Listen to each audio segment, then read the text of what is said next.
Hi friends, അസ്സലാമു അലൈക്കും. ഞാനിന്നിവിടെ എത്തിയിട്ടുള്ളത് ഒരു ക്യാരറ്റ് ജ്യൂസിൻ്റെ റെസിപ്പിയുമായിട്ടാണ്. അതെങ്ങനെ തയ്യാറാക്കാമെന്ന് നമുക്ക് നോക്കാം. അതിന് ഒരു ബൗളെടുത്ത് ഒരു 2.5 ടീസ്പൂണ് സബ്ജ സീഡ്, അതായത് ബ്ലാക്ക് കസ്കസ്, അത് ഞാനൊന്ന് കുതിർത്താൻ വെച്ചിട്ടുണ്ട്. ഇനി നമുക്കൊരു മിക്സിയുടെ ജാർ എടുത്തിട്ട് ബോയിൽഡ് ചെയ്ത ക്യാരറ്റ് കഷ്ണങ്ങളാക്കിയിട്ട് കുക്കറിലിട്ടിട്ട് ഒരു 4 വിസിലടിച്ചപ്പോൾ ഓഫ് ചെയ്തതാണ്. ആ ക്യാരറ്റ് ഇതിൽ ആഡ് ചെയ്യാം. അതിനുശേഷം നമുക്ക് പാല് ഞാൻ ഐസാക്കിയിട്ട് ഫ്രീസറിൽ വെച്ച് ഐസാക്കിയിട്ടുണ്ട്. അത് ഓരോരോ കഷ്ണമാക്കി ഇട്ടെടുക്കാം. പിന്നെ ഒരു കപ്പ് പഞ്ചസാര, ഷുഗർ,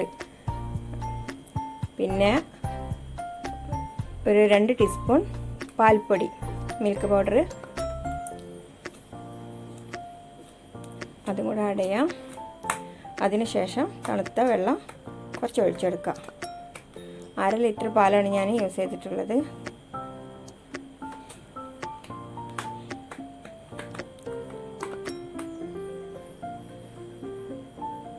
ഇനി നമുക്കൊന്ന് അരച്ചെടുക്കാം. ഇപ്പം ഞാൻ അരച്ചെടുത്തിട്ടുണ്ട്.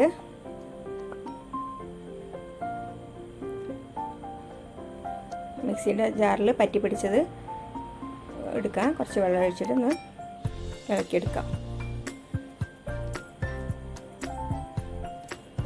ശേഷം ബാക്കി പാലും കൂടെ ഉണ്ട്, അതും കൂടെ ഒന്ന് ആഡ് ചെയ്യാം.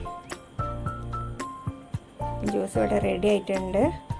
കുറച്ചും കൂടെ വെള്ളം വേണം. കുറച്ച് വെള്ളം ഒന്ന് ഒഴിച്ചെടുക്കാം.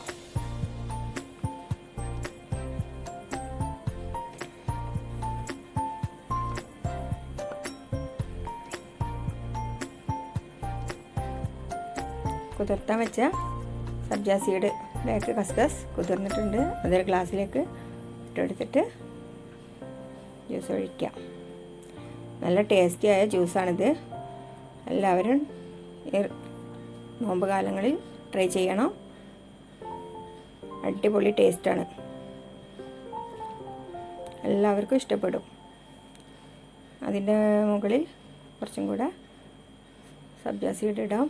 പിന്നെ ഒരു ഈത്തപ്പഴം, ഡേറ്റ്സ്, അതൊന്ന് ചോപ്പ് ചെയ്തിട്ട് അതിൻ്റെ മുകളിൽ ഗാർണിഷ് ചെയ്യാൻ വേണ്ടി ഇട്ടാം. അപ്പോൾ ഇവിടെ നമ്മുടെ ജ്യൂസ് റെഡി ആയിട്ടുണ്ട്. ടേസ്റ്റിയായ ജ്യൂസാണിത്. എല്ലാവരും ട്രൈ ചെയ്യണം. അടിപൊളിയാണിത്. എല്ലാവർക്കും ഇഷ്ടപ്പെടും. ഇനി അടുത്ത വീഡിയോയിൽ വീണ്ടും കാണാം. Thanks for watching.